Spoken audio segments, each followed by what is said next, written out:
Marmot lives in there. I don't know who lives in there. Right here. Yeah, I don't see anything in there. It's dark. I'm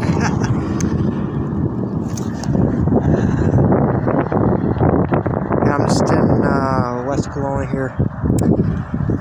And yeah, it's found this hole here. Might be a marmot. Might be a little marmot in there. I don't know. It's a pretty big hole. That would be an animal, probably either hibernating or gonna be waking up soon. It's pretty cool. Lots of wildlife in West Kelowna, definitely.